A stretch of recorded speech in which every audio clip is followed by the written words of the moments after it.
Let us be in a spirit of prayer. God, may the words of my mouth and the meditations of all our hearts be acceptable in your sight, our rock and our Redeemer. Amen. When I was in college, my parents couldn't pick me up for Thanksgiving one year, so my grandparents drove down to North Carolina to take me home to Ohio.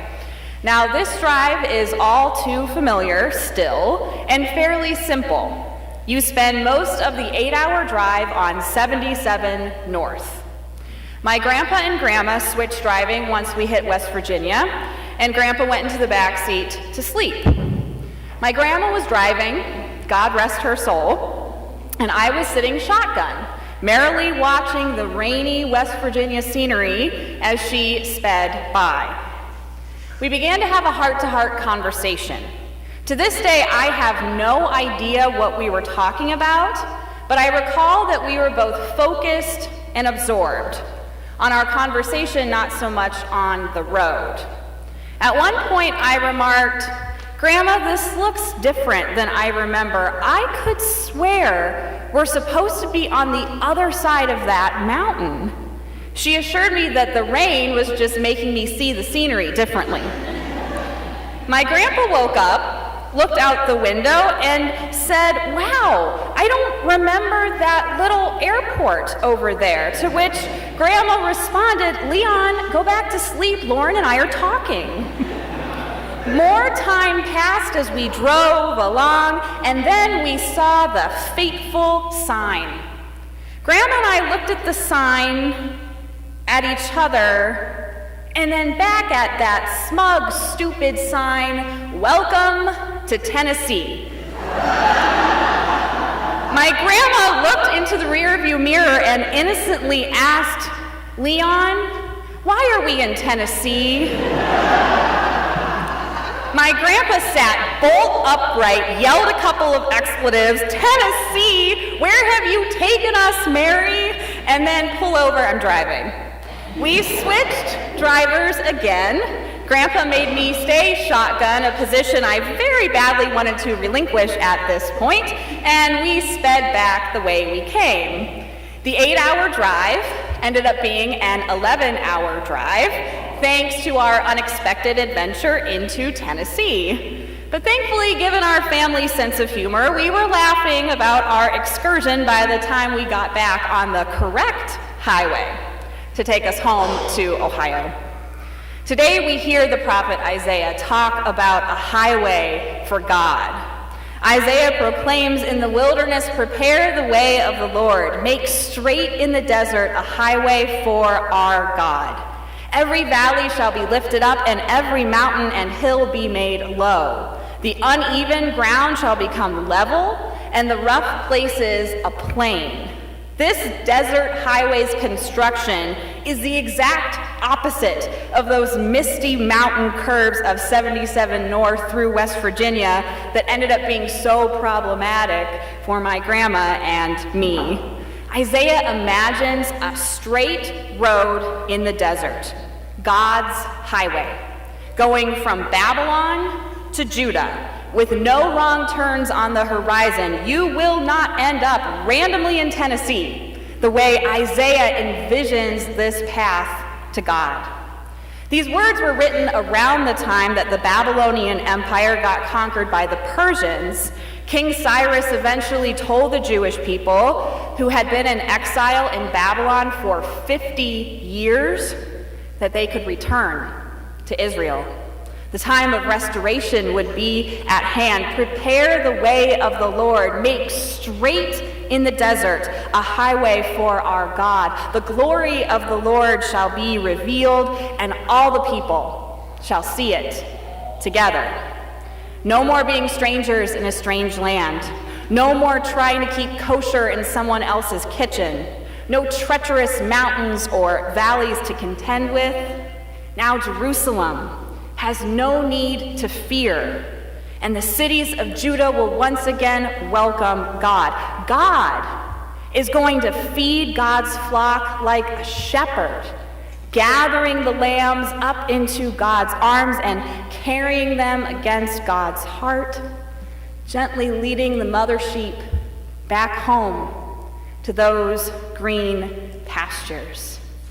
What an image, right? In a lifetime of war and exile, these are images of restoration and peace. It's also a reminder that there are tender images of God in the Old Testament. Sometimes we may think that the New Testament is the only part of the Christian Bible that presents God as kind and loving. But thinking of God cradling lambs and gently leading the mama sheep helps us expand our views of God and points to a God of mercy and peace that is deeply held to be true by both Jews and Christians. Preaching peace in Advent this year feels strange, though. It feels like our nation is imploding, as this week a grand jury in New York City declined to indict the police officer who killed Eric Garner, another unarmed black man. This time, the incident was caught on camera, as this asthmatic man repeatedly said that he couldn't breathe. Protests have been occurring even in Boston and in Lexington later today. People have continued to cry out, "No justice, no peace," and "Black Lives Matter." Right now, peace seems elusive. Peace seems naive. Peace could even seem dismissive, almost as if some are saying, "Stop protesting. Get over it. We just want some peace and quiet again." The hopeful image of God leading the mother sheep so gently and carrying the lambs in God's arms seems far-fetched these days. The smooth highway in the desert seems like a farce, when the road to equality seems like nothing but an uphill trek full of treacherous twists and turns. Yet these words were penned during a time of catastrophe for Israel, during a time of oppression.